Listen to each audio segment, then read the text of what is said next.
പ്രശ്നങ്ങൾ അറിയാമല്ലോ, വഖഫ് സംബന്ധമായിട്ടുള്ള പ്രശ്നങ്ങൾ. അതിൻ്റെ പേരിൽ അവിടെ സമുദായങ്ങൾ തമ്മിൽ ഒരു ഇടർച്ച ഉണ്ടാവാൻ പാടില്ല. അവിടെ കുടിപാർക്കുന്ന ആൾക്കാരുണ്ട്, 600 കുടുംബങ്ങളുണ്ട്.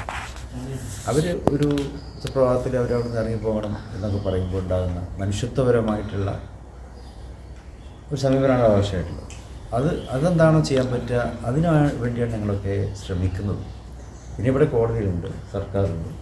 സർക്കാർ വഖഫ് എന്ന പോലെ സർക്കാരുമായി ബന്ധപ്പെട്ട വകുപ്പാണ്. അപ്പോൾ സർക്കാർ ആ കാര്യത്തിൽ കുറച്ചും കൂടി ഊർജിതമായിട്ട് തന്നെ രംഗത്ത് വരണം എന്നുള്ളതാണ്. സർക്കാർ മെല്ലപ്പോക്ക് നയം അവസാനിപ്പിക്കണം.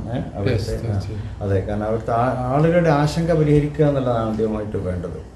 അപ്പോൾ ആ വിഷയത്തിൽ സർക്കാർ ഒന്നുകൂടി ഊർജ്ജസ്വലമായിട്ട് ആ കാര്യങ്ങൾ ഗൗരവത്തോടെ തന്നെ കണ്ടുകൊണ്ട് അവിടെ ഒരു സത്വരമായിട്ടുള്ള പരിഹാരത്തിന് സർക്കാർ മുന്നോട്ട് വരണം.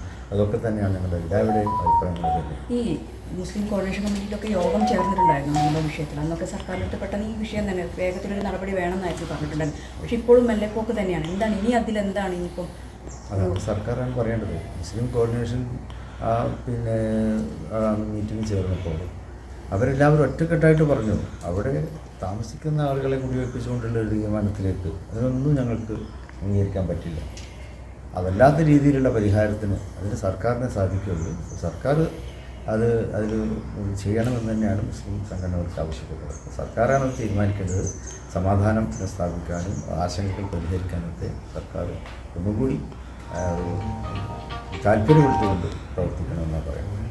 ഏറ്റവും പുതിയ വാർത്തകളും വിശേഷങ്ങളും വിരൽത്തുമ്പിലറിയാൻ സീ മലയാളം ന്യൂസ് എല്ലാ ഡിജിറ്റൽ പ്ലാറ്റ്ഫോമുകളിലും ലഭ്യം.